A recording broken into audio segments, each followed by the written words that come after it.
Black Beauty, by Wright Sewell. Chapter 19. Only Ignorance. I do not know how long I was ill. Mr. Bond, the horse doctor, came every day. One day he bled me. John held a pail for the blood. I felt very faint after it, and thought I should die, and I believe they all thought so too. Ginger and Merrylegs had been moved into the other stable, so that I might be quiet, for the fever made me very quick of hearing. Any little noise seemed quite loud, and I could tell everyone's footstep going to and from the house. I knew all that was going on. One night John had to give me a draught. Thomas Green came in to help him.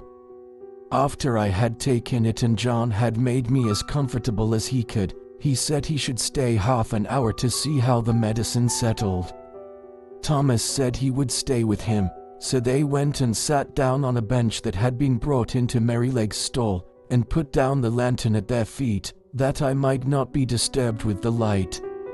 For a while both men sat silent, and then Tom Green said in a low voice, "I wish, John, you'd say a bit of a kind word to Joe. The boy is quite broken-hearted. He can't eat his meals, and he can't smile. He says he knows it was all his fault, though he is sure he did the best he knew, and he says, if Beauty dies, no one will ever speak to him again. It goes to my heart to hear him. I think you might give him just a word. He is not a bad boy." After a short pause, John said slowly, "You must not be too hard upon me, Tom. I know he meant no harm. I never said he did. I know he is not a bad boy. But you see, I am sore myself. That horse is the pride of my heart, to say nothing of his being such a favorite with the master and mistress, and to think that his life may be flung away in this manner, is more than I can bear. But if you think I am hard on the boy, I will try to give him a good word tomorrow. That is, I mean, if Beauty is better." "Well, John, thank you. I knew you did not wish to be too hard, and I am glad you see it was only ignorance."